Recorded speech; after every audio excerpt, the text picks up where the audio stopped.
श्री राम की जन्मभूमि अयोध्या नगरी में बना भव्य राम मंदिर दुनिया भर में चर्चा में है।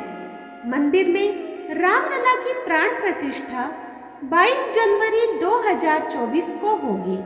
फिलहाल मंदिर की तैयारियां जोरों पर है।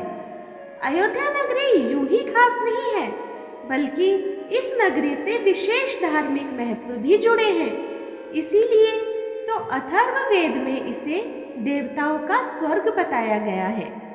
सरयू नदी में बसी पवित्र अयोध्या नदी को स्कंद पुराण में ब्रह्मा, विष्णु और महेश त्रिदेवों की पवित्र स्थली कहा गया है। अथर्ववेद में अयोध्या को ईश्वर का नगर बताते हुए इसकी तुलना स्वर्ग से की गई है। वहीं स्कंद पुराण के अनुसार अयोध्या का अ शब्द ब्रह्मा, य कार विष्णु और ध कार रुद्र का स्वरूप है। वही महाकवि महर्षि वाल्मीकि ने भी महाकाव्य रामायण में अवध को पवित्र नगर बताया है। अयोध्या की प्रचलित कथा। अयोध्या नगरी के धार्मिक दृष्टिकोण को लेकर एक कथा खूब प्रचलित है, जिसके अनुसार अयोध्या के महाराज विक्रमादित्य एक बार भ्रमण करते हुए सरयू नदी के पास पहुंचे। उस समय उन्हें अयोध्या की भूमि में कुछ चमत्कार दिखाई दिए। आसपास के संतों ने महाराज विक्रमादित्य को अवध भूमि की धार्मिक महत्ता के बारे में बताया। इसके बाद विक्रमादित्य ने यहाँ विभिन्न मंदिरों, सरोवरों, कूप आदि का निर्माण कराया। इसके साथ ही अयोध्या नगरी में एक सीता कुंड भी है। मान्यता है कि इस कुंड में स्नान करने से व्यक्ति के सभी पाप कर्मों का नाश होता है। भारत की प्राचीन संस्कृति सप्तपुरियों में अयोध्या का स्थान प्रथम है। अयोध्या को श्री राम की जन्मभूमि के साथ ही साकेत नगरी के नाम से भी जाना जाता है। हिंदुओं के साथ ही बौद्ध और जैन धर्म के लिए भी अयोध्या नगरी का खास धार्मिक महत्व है। आइए जानते हैं श्री राम जन्मभूमि अयोध्या कैसे बनी धार्मिक नगरी। अयोध्या की स्थापना। रामायण के अनुसार सरयू नदी के किनारे बसी अयोध्या नगरी की स्थापना सूर्यपुत्र वैवस्वत मनु द्वारा की गई। वैवस्वत मनु का जन्म लगभग 6673 ईसा पूर्व बताया जाता है। ये ब्रह्मा जी के पौत्र कश्यप की संतान थे। इसके बाद मनु के 10 पुत्र हुए, जिनमें इल, इक्ष्वाकु, कुशनाम, अरिष्ट, धृष्ट, नरियश्त, करुष, महाबली, शर्याति और प्रशद थे। इक्ष्वाकु कुल में ही भगवान राम का जन्म हुआ था। कैसे हुआ देवशिल्पी नगर अयोध्या का निर्माण। स्कंद पुराण के अनुसार जिस तरह से काशी भगवान शिव के त्रिशूल पर टिकी है, ठीक उसी तरह से अयोध्या विष्णु जी के सुदर्शन चक्र पर बसी है। इसे लेकर एक पौराणिक कथा है, जिसके अनुसार मनु ब्रह्मा जी के पास एक नगर निर्माण की योजना लेकर पहुंचे। ब्रह्मा जी ने मनु को भगवान विष्णु के पास भेजा। विष्णु जी ने मनु के लिए साकेत धाम का चयन किया।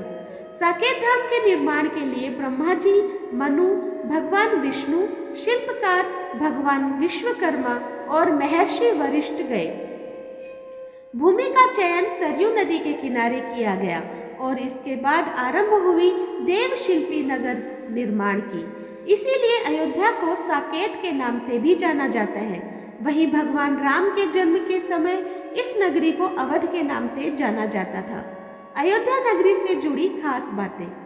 वाल्मीकि रामायण के 5वें सर्ग के बालकांड में अयोध्या का वर्णन करते हुए कहा गया है कि अयोध्या 12 योजन लंबी और 3 योजन चौड़ी थी।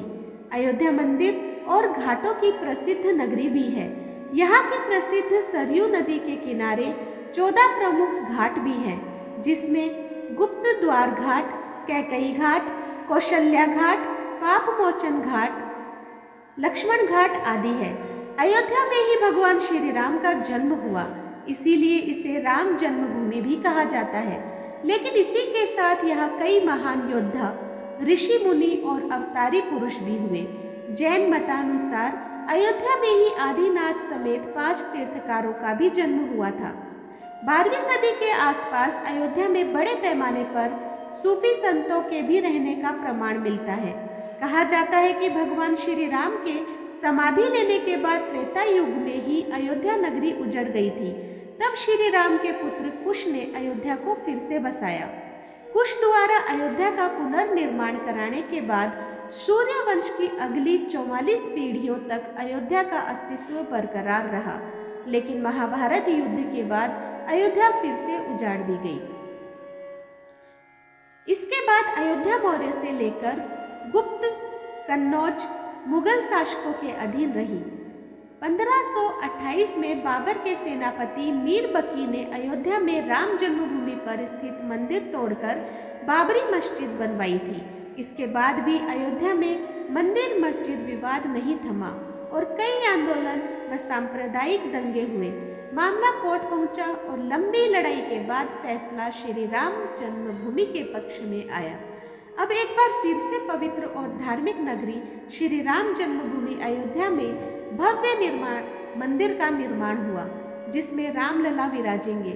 मंदिर की प्राण प्रतिष्ठा 22 जनवरी 2024 को होगी। तो दोस्तों, यहाँ मैंने आप लोगों के समक्ष अयोध्या से संबंधित कुछ प्रमुख जानकारी प्रस्तुत की है। अगर आप लोगों को पसंद आई हो तो मुझे कमेंट बॉक्स में ज़रूर बताइएगा। जो लोग मेरे चैनल पर नए आए हैं प्लीज़ सब्सक्राइब कर दीजिए, लाइक कीजिए, शेयर कीजिए अपने दोस्तों और परिवार में। और जो भी भक्त चाहते हैं कि अयोध्या में श्री राम का आगमन हो और हम खुशी खुशी उनका स्वागत करें, तो प्लीज़ मेरे चैनल को सब्सक्राइब करना बिल्कुल भी ना भूलें। धन्यवाद।